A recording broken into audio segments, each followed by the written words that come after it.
Good afternoon, everyone, and welcome back to my home. Today I am in a creative mood. While my craft of choice is usually painting, I always like to challenge myself to learn new things. Today I am working with natural fibers since I love the smell and texture of wool. I'm always attracted to projects that are slow and methodical. They make me feel connected to my past.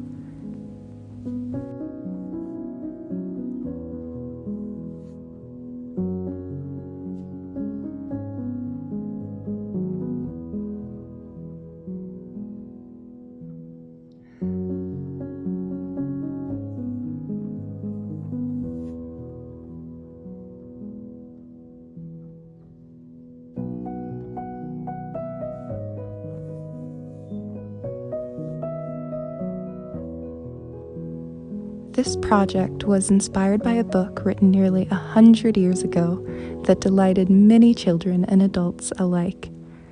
It is about a toy rabbit that desperately wants to be real. The rabbit belongs to a little boy and spends much of his time in the nursery, where he befriends a rocking horse that is very old and very wise. He explains to the rabbit that with enough love, he will become real. And when he becomes real, he won't be afraid of pain anymore. Instead, he will feel honored by those feelings that, while painful, remind him of the blessing of his life. Children's books are full of surprisingly simple wisdom.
To quote the wise old rocking horse from The Velveteen Rabbit, "You become.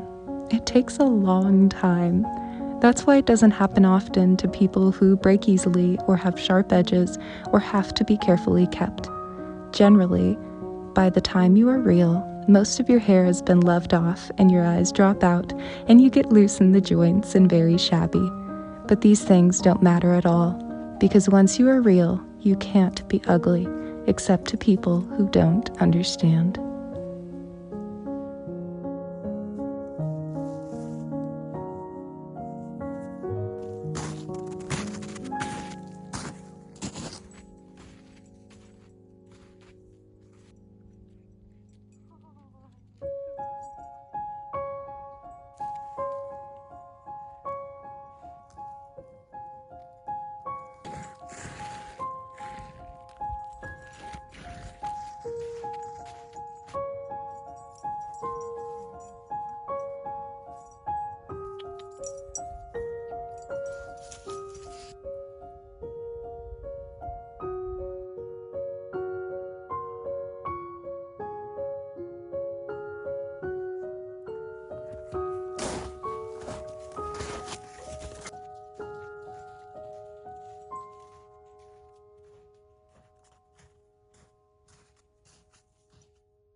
Children's stories, fables, and folklore often feature anthropomorphized animals.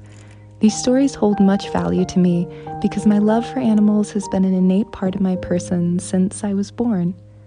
In times of great sadness in my life, I found that having to care for an animal, much like caring for a child, would force me to step outside of myself and focus on another living being, to serve instead of dwell on my melancholy.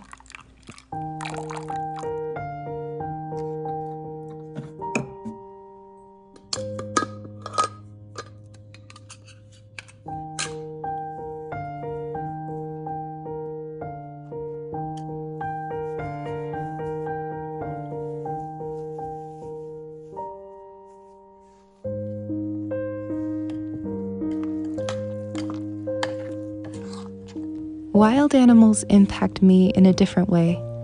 If you've ever had the honor of looking straight into the eyes of a creature of the wilderness, be it the perfectly round oculus of an owl or the soft brown oval of a deer, moose, or bear, it is an experience that stays ingrained in your memory. It is both magical and humbling. Once I found myself returning the gaze of a great horned owl while carrying firewood back to my mother's home. We regarded each other for a long while. Its dark eyes shocked me with the reminder that this elegant creature knew so many things that I could never even begin to understand. It was a complex biology built from countless ancestors that had come before. It had so many skills that I would never be able to attain, a formidable challenge to our human perception of what it is to have higher intelligence. I encourage you to seek out a natural area near your home and see what animals you encounter. No matter how commonplace or small, each one has a fascinating story to tell.